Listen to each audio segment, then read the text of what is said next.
Hi everyone, welcome to my Turkish lessons. My name is Yasin Durak. I hope you are all doing great. Merhaba sevgili arkadaşlar, ben Yasin Durak. Türkçe derslerine hoş geldiniz. Umarım herkes iyidir. Now, let's start. Şimdi başlayalım. I want to continue from where I left off actually, the last story. I will just keep it short actually, and then I will finish this part. Then I will keep teaching you other subjects in Turkish learning. Now, let's focus on this part here. On the left, as you see English examples. On the right, you will see Turkish ones. Now, let me say in English and in Turkish, because there might be some of my followers while they are driving or going somewhere. Okay, now let's see here. When I opened the door, I saw our neighbor next door. "What's up?" I asked. He said that things were good and invited me for a coffee after a short chat. So this is our paragraph, very short actually. I hope you can remember. Now, let's start now. When I opened the door, that means kapıyı açınca I saw our neighbor next door. Karşımda yan komşumuzu gördüm. Kapıyı açınca, when I opened the door, kapıyı açınca karşımda means in front of me. Yan komşumuzu gördüm. "Ne haber?" diye sordum. "What's up?" I asked what's up. He said, o da her şeyin yolunda olduğunu ve kısa bir sohbetten sonra beni kahve içmeye davet etti. Okay, let's repeat one more time. Kapıyı açınca, when I opened the door, in front of me, yan komşumuzu gördüm. I saw my neighbor next door. Ne haber? What's up? Ne haber? Diye sordum. I asked. She said, her şeyin yolunda olduğunu, that things were good, and ve kısa bir sohbetten sonra, after a short chat, kısa bir sohbetten sonra beni kahve içmeye davet etti. He invited me for a coffee. Beni kahve içmeye davet etti. Now here, beni davet etti, I mean here, he invited me.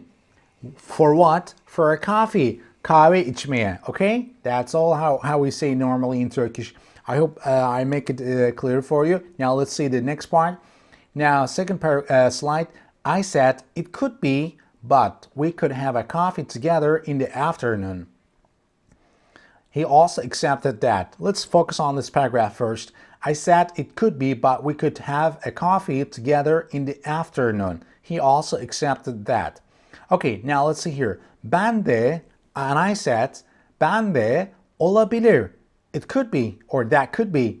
But, ama, öğleden sonra, afternoon, in the afternoon, beraber, together, we could drink.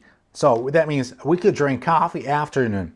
So here, let me repeat one more time this example. Ben de olabilir ama öğleden sonra beraber içebileceğimizi söyledim. O da bunu kabul etti. He also accepted that. O da bunu kabul etti. Kabul etti means accepted. Okay, now this is the second paragraph. After he left, I closed the door and headed towards the living room. I repeat one more time. After he left, I closed the door and headed towards the living room. So let's repeat one more time. After he left means o ayrıldıktan sonra I closed the door, kapıyı kapattım.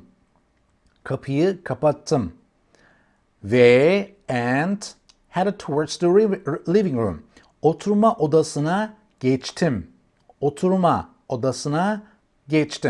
Now, I will not say in English. Now, let me say one more time this paragraph, these two paragraphs in Turkish one more time. Ben de olabilir ama öğleden sonra beraber içebileceğimizi söyledim. O da bunu kabul etti. O ayrıldıktan sonra kapıyı kapattım ve Oturma odasına geçtim.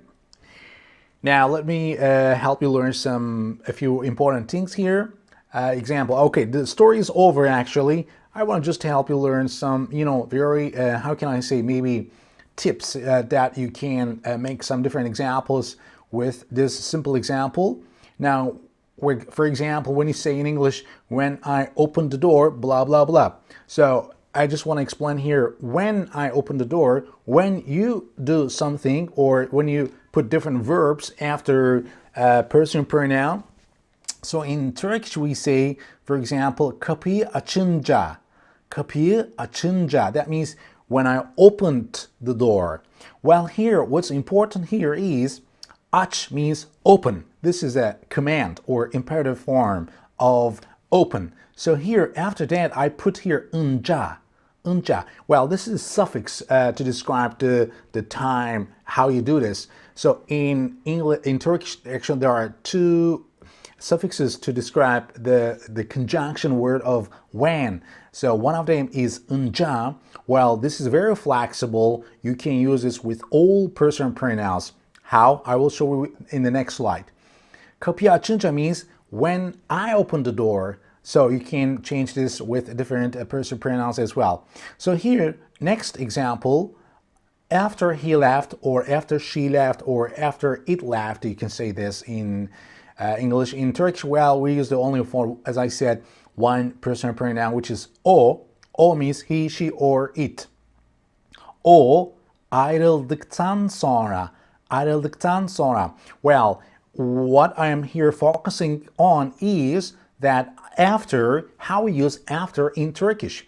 As you see, this is a kind of an example with a personal pronoun starting with a new example. After he or she or it or we, you, they, doesn't matter. Or I also, you can say this too.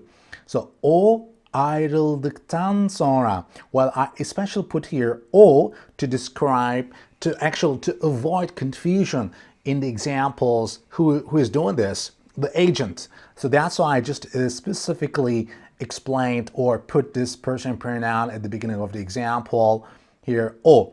After he left, that's why I say here, o ayrıldıktan sonra. Here, after is then or dan sonra. Not only sonra, we use this in Turkish. There's another word for this. While after, the meaning here is tan sonra or dan sonra or dan sonra, we can say. Well, here there's T letter, which, how can I say, it could be the letter of D as well, but there's a specific, how can I say, detail or point that you have to learn or know how can do this, how you can, or when you can make these changes after this. Now let me focus on this as well. But before that, let me give you examples that how we flexibly use ben, sen, o, biz, siz, onlar. Ben, sen, o, biz, siz, onlar. These are the person pronouns in Turkish. Now the point here, what I'm focusing is that we don't need to put any, how can I say, a suffix of personal pronouns in the verb. That's why we just use only for one style of a word to describe the situation, which is after. Ayrıldıktan sonra. That means after he, she, you, we, they, or I left. That's what I mean here is, that's why we use here ayrıldıktan sonra. As you see here, there's no any suffix of person pronouns in the verb. All right, that's all I am just trying to help you learn. So that means if you use a verb with after in examples in Turkish, so do not worry about this. So automatically you can use, well, here dikten sonra or dikten sonra or dükten sonra or dükten sonra. So of course that's the only maybe tricky part here is the consonants or the vowels may change a little bit, not much, but that's all I want to say here. All right, ayrıldıktan sonra, we can use all these personal pronouns for this example and also for other examples with any verbs. I want you to use here do verb, which is yapmak in Turkish. Now, ben, sen, o, biz, siz, onlar. Here, can you make this with, that means, you know, the English is after he, she, it, we, you, they, did, okay? So that's what I want you to use this. Can you make this like this in Turkish? For example, can you say ben yaptıktan sonra? That means after I left, after I did, sorry. Or after you did, blah, blah, blah. Can you make this? All right, now this is the answer. You can say yaptıktan sonra, which means ben yaptıktan sonra, sen yaptıktan sonra, o yaptıktan sonra, biz yaptıktan sonra, siz yaptıktan sonra, onlar yaptıktan sonra. Well, what's important here is, I mean, it would be useful for you if you describe or if you put the subject pronoun in the example after the verb or after, you know, in Turkish. It's important actually. All right, now let's see here. That's all I want to share actually with you. Now, to understand this structure, you know, here, sometimes it can change to this letter T, it may turn into D.